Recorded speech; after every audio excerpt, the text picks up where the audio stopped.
Anda. Kalau boleh tahu budidaya ini busuk perkembangan apa pembesaran? Kalau untuk di tempat kami ini budidaya di sektor pembenihan. Kenapa memilih busuk perkembangan? Kalau saya sih cenderungnya di pembenihan itu karena saya itu melihat bahwa di pasar itu terlalu banyak apa ya namanya pembesaran di sektor pembesaran. Nah, kalau di pembenihan saya pilih karena menurut mereka itu pembenihan itu agak sulit dilakukan.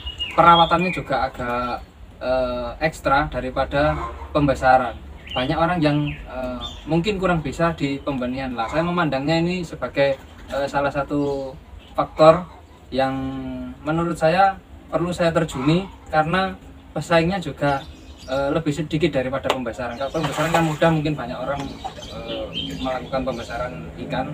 Kalau pembenihan saya kira ya banyak, tapi saya kira lebih banyak pembesaran, makanya itu saya pilih di pembenihan saja. Bagaimana proses pembenihan dari awal hingga panen? Kalau proses pembenihan sendiri dari awal itu kita harus memiliki indukan lele yang berkualitas. Dari perawatan indukan itu harus benar-benar di apa ya istilahnya, benar-benar diperhatikan. Untuk makanannya sendiri tidak full pellet. Kalau pellet mungkin proteinnya kurang. Nanti kita pakai seperti ikan mujair gitu, ikan mujair nanti segar itu kita cincang, kita kasihkan 1 minggu paling 2 kali gitu. Selebihnya setiap harinya pakan pellet. Setelah kita bisa merawat indukan dengan baik, nanti yang perlu kita persiapkan itu adalah kolam untuk pembibitan. Jadi kolam untuk pembibitan. Kolam harus kita bersihkan, bisa dari kolam terpal ataupun kolam beton bisa.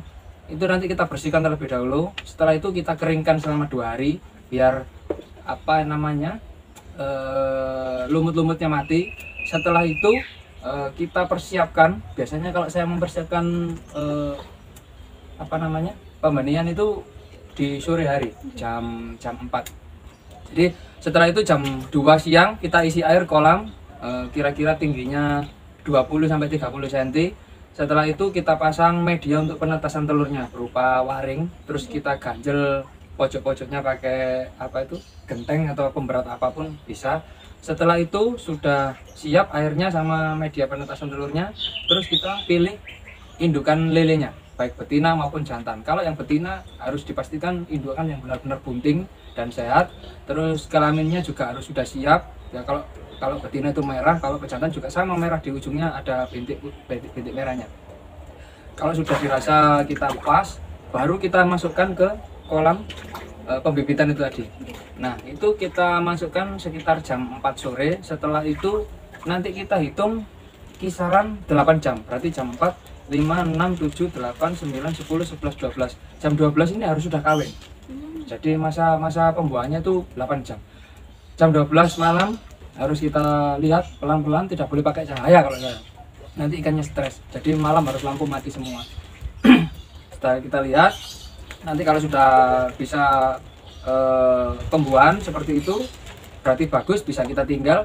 Kalau seumpama ikannya tarung, yang betina sama pejantannya biasanya ikan-ikan yang masih apa itu namanya pemula itu belum itu mesti tarung bisa ada seperti itu sampai mati juga ada.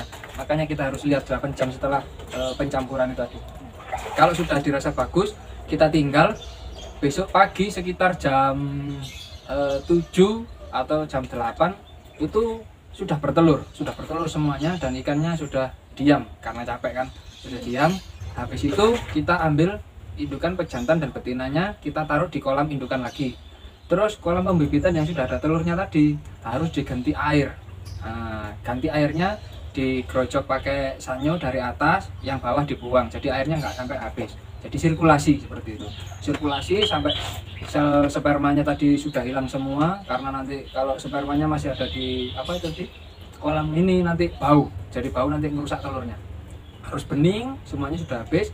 Nah, setelah bening kita sirkulasi 2 jam sampai 2 jam setengah. Itu nanti kita tutup pakai mulsa. Atasnya harus tidak terkena matahari biar telurnya aman.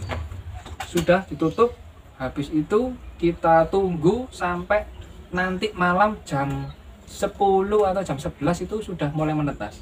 Jadi waktu penetasan bertelur sampai menetas itu sekitar 20 sampai 24 jam. Nah, nanti sudah bisa menetas. Sesudah menetas malamnya, besok pagi pasti gerombol. Nah, bibit yang sudah larva lili yang sudah menetas itu 3 hari tidak diberi makan karena masih ada yellow egg di perutnya. Makanya kalau menetas kan perutnya mesti besar terus ada ekor sama kepalanya saja. Nah, itu yellow egg itu sebagai cadangan makanan. Jadi 3 hari dia tidak makan. Jadi 3 hari dia menghabiskan makanan di perutnya itu tadi. Setelah 3 hari, setelah dirasa larva sudah mencar warnanya hitam-hitam, itu nanti kita pertama makan cacing sutra dulu. Cacing sutra bisa dibeli di toko-toko pakan gitu, ada cacing sutra. Setelah itu kita kasih cacing sutra sekitar 1 minggu sampai 2 minggu. Habis cacing sutra kita ganti ke pakan pelet. Nah, perawatan pakan pelet juga seperti itu, kasih makannya 1 hari pagi sama sore. Kalau kepingin kita nyetut untuk pembesarannya, kita kasih makan 3 kali biar cepat besarnya. Tapi sekali lagi harus faktor kebersihan kolam harus diperhatikan seperti itu. Kendala apa yang sering dihadapi? Kalau kendala sih banyak sekali, seperti predator dan juga cuaca. Yang paling ekstrim itu cuaca. Kalau cuaca seperti pergantian musim dari hujan ke kemarau atau kemarau ke hujan itu sangat bahaya sekali karena pergantian suhu di kolam airnya itu sangat berpengaruh sekali. Ikan kalau suhunya dari panas tiba-tiba ke dingin atau dari dingin ke panas, ya seperti manusia lah, terus pasti ada gregesnya, batuk, pilek seperti itu. Ikan juga seperti itu. Jadi kita harus benar-benar menjaga kestabilan suhu di kolam itu sendiri. Kalau dari predator sih paling biawak seperti itu. Ada yang pernah nyemplung di dalam kolam biawak itu makan itu gitu. Terus burung tengke itu ngambil bibit dari atas terjun ke bawah. Terus habis itu kelelawar itu kalau malam itu juga sangat bahaya karena dia ngambil minum di atasnya air, karena di situ banyak bibit, terus bibitnya ke bawah terus mati, dibuang di luarnya kolam. Pertanyaan terakhir, untuk penjualan sendiri prosesnya seperti apa, Pak?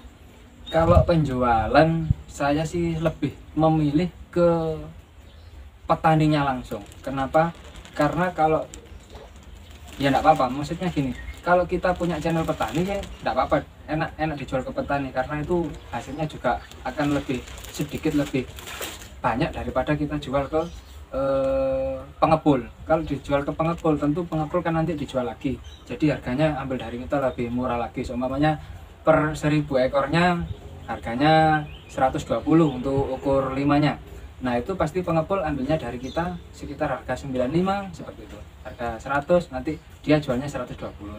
Kalau kita jual ke petani, kita nanti jual di bawah harga pasar. Seumpamanya harga pasarnya 120, berarti kita jual harga sekitar 110 atau 115 seperti itu. Tapi kita kirim ke tempatnya, juga kita garansi bibitnya. Biasanya ada yang ngirim bibit 1 hari 2 hari mati gitu, ada. Kalau bibitnya nggak sehat, nanti kita pasti garansi 3 hari. Itu penggaransian seperti itu. Cukup sekian yang bisa kita tanyakan sama Bapak Anda. Kurang lebihnya saya minta maaf sebesar-besarnya.